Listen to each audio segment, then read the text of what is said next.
Hi, welcome back to Consider This. Melissa and Sharad here with you.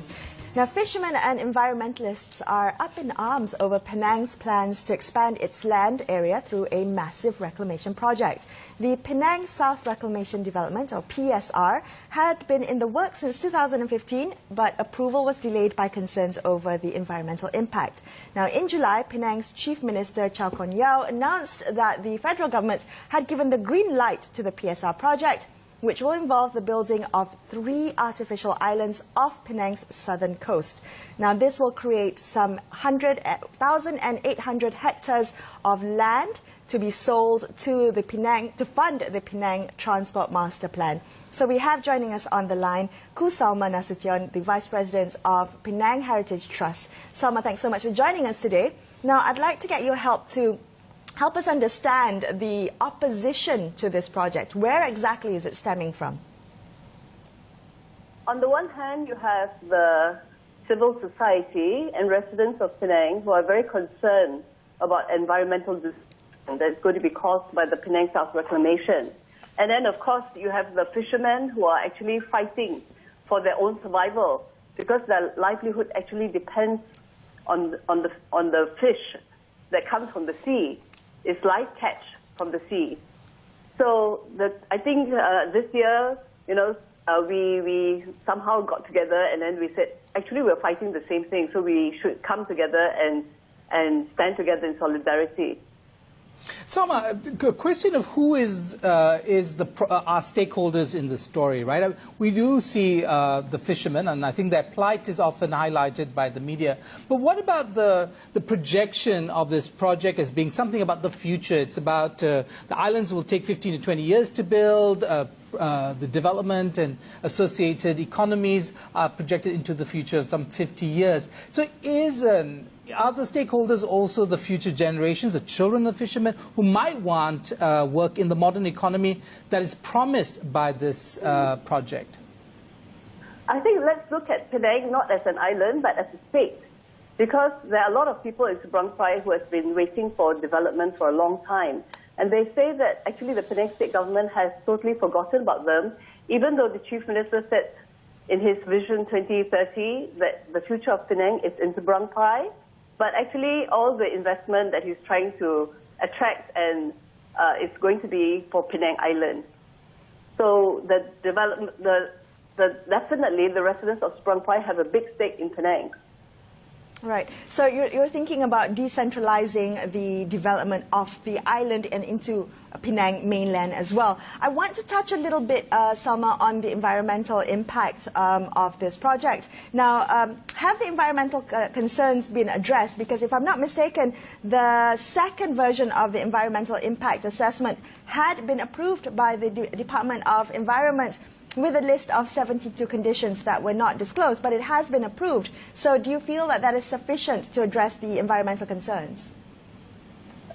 Actually, the EIA was exhibited in May during the fasting month, and we also responded to it. And 2 weeks after the closing date of the public response, the EIA was approved. And actually, when you look at how the whole process of, incorporating the public feedback, I believe the consultants actually only submitted the final report, and within 2 days, 2 working days, the EIA was approved. We find that very funny. And furthermore, the approval letter was signed by the Director General of the Department of Environment on his last working day. So we find the circumstances very funny. But actually how the EIA gets approved is because in the study area, they have already narrowed the scope of the impact area. So they're only interviewing people within 5 kilometers of the impact area. Now, there's a lot of fishermen who may not live exactly there. And furthermore, 12 kilometers from the impact area, or less than that, there is the most important fish farming industry in the whole country. This is in Sungai Udang. And they are also really scared that the reclamation will affect them. So that will also affect our national food security. Soma, is part of the story really about trust or a trust deficit between civil society, citizens and their government? Penang has other reclamation projects. I'm thinking of Tanjung 2 in particular, off Gurney Drive. That's been going for some time now. How do you view the approach of government doing that project, and does that have any bearing on how you view government today as it tries to push through this second project? Actually, for the Street Tanjung Penang 2 in the north of Penang Island, the Penang Forum also, spent, many weeks compiling a report, and they submitted it, and within 2 weeks it was also approved. And I believe by the EIA was done by the same consultants who also did Forest City.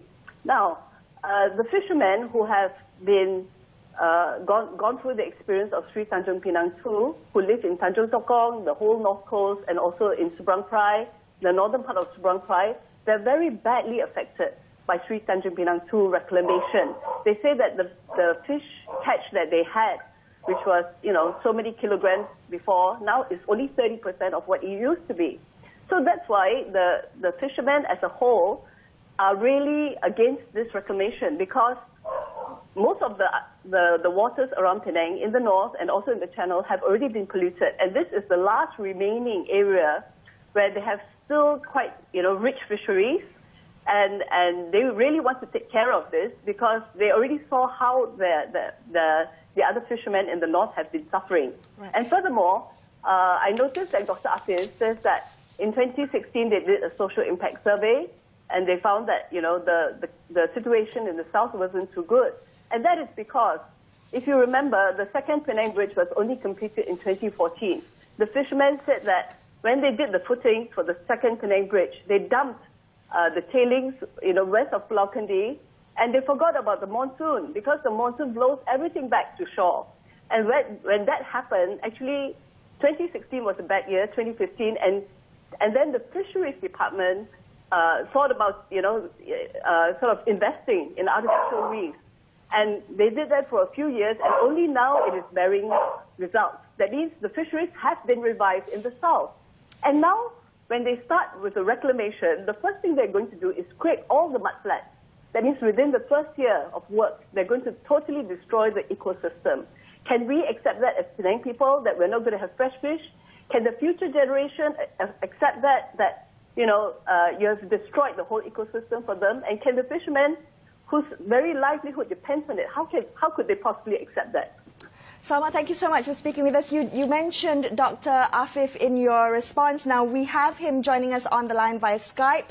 Dr. Afif Baharudin, State Assemblyman for Seberang Jaya and Penang State ESCO Councillor for Agriculture, Agro-Based Industries and Rural Development, as well as Health, to give us the government's perspective and to respond to some of the claims made by Kusalma there. Dr. Afif, thank you so much for joining us this evening. Would you like to have a chance to respond to Salma's comments? Thank you, Melissa and Kusalma, for the questions and some of the things that you have mentioned. I think first, we have to agree that the rationale behind this Penang South Reclaimation project is due to the development and population growth, and thanks to the job opportunities available in Penang Island. Our transport transportation infrastructure could not actually cope with the current and future demand.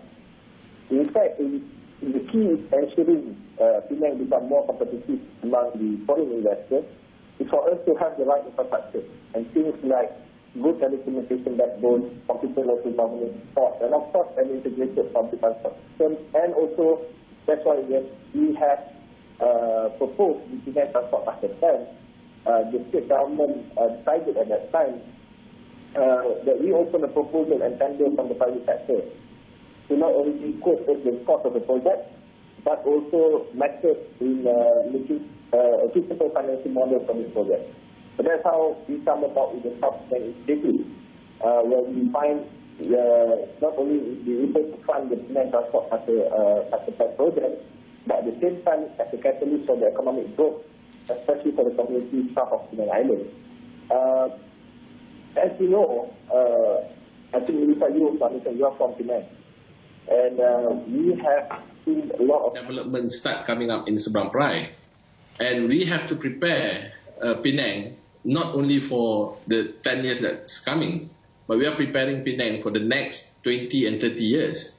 Seberang Perai, if I live in Seberang Perai, the amount of investment from private sector, investment by the government to improve the infrastructure, especially from the state government, is as equal as what we are doing on the Penang Island itself.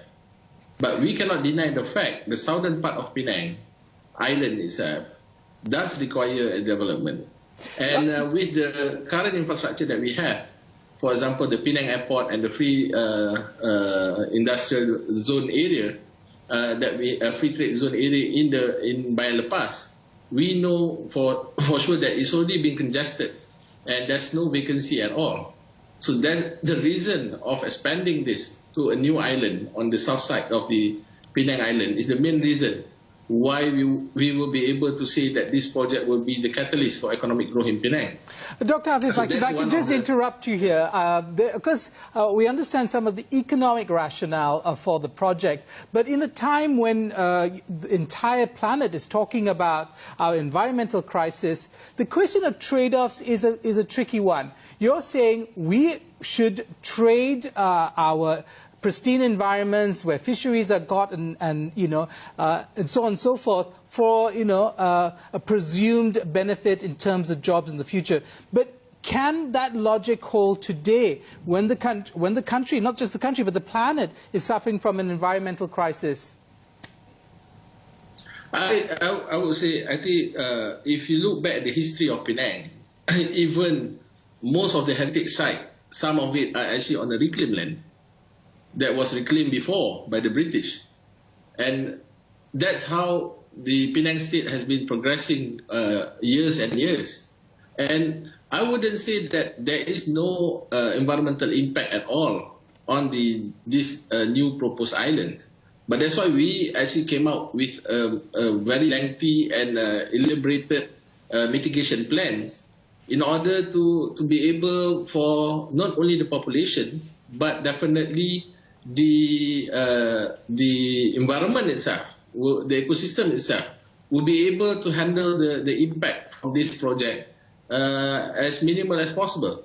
And we have already identified one of the reasons why our EIA were approved. And I wouldn't say it's being rushed. It's actually being a very long process, elaborated and also being deliberated so many times. And there's at no one point NGO as Penang Forum has been able to be given the opportunity to actually come out and present their case in Majlis Perancangan Fizikal Negara, right, which is an honor for them Dr. Afif, to be able to do that. Let me finish. Oh. Let me finish first. We're almost running out of time. Based on what we've discovered from the EIA, the fishing activities doesn't occur on this. The majority of the fishing activities doesn't occur on the main site of the reclamation project. Okay. On the reclaim area. Okay. It happens outside of the reclaim area. Right. So what is the main concern? The main concern is whether we could be able to provide the same ecosystem or the same environment as possible to replicate whatever being lost on that particular reclaim area. That is what the focus now. Okay. So we have discussed and looked not only on ecosystem. That's why the reason why state government has decided to form a task force on fishermen is not only to discuss on the issue of gracia, but what more important is that to be able to make sure that these generations and this population of fishermen will be able to continue their activities, right. One, or if they feel that they will be able to gain or move to a different profession, that is something that the state government has to come up with a program with. So I hear you and the response that you've had for the fishermen, and that you are providing a compensation, and there has been a response for their concerns. Now, my question is, there's been 2 petitions out there with stating their concerns, 240,000 signatures. Does this represent the majority of Penangites' feelings towards this project? And how is the government responding to these to the opposition this project has garnered so far outside of the fishermen stakeholders? I mean, we have also the polling data from what studies that we have done before, and based on the respondents that we have, I think we have respondents, more than 4,000 plus respondents also before that has who are actually the stakeholders of this particular project. I think the issue is here is not about addressing the polling numbers. The issue is here whether we have the visionary thinking of what the state of Penang should be in the next 20, 30 years. Because as you can see now, I mean, relatively, I'm from the younger generation in Penang. And I could see, even those who are younger than me, there is a significant sign that they are emigrating outside from Penang and the northern region to the central region of Malaysia to find better job opportunities.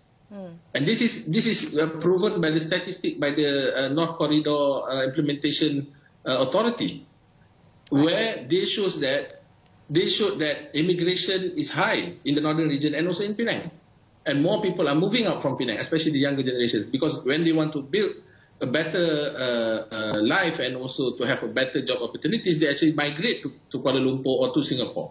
So I think what we need is that if we be able to maintain the vibrancy of the economic activities in Penang by doing this project, I think it's worth, in the sense that for the long term of the sustainability growth, the sustainable growth of the state of Penang. All right. Thank you so much for joining us, Dr. Afif, and sharing your insights. Unfortunately, that's all the time we have for this episode of Consider This. I'm Melissa Idris. With me, Sharad Kirtan. We will be back tomorrow at 10 p.m. with another edition of Consider This, only on Astro Awani. Good evening.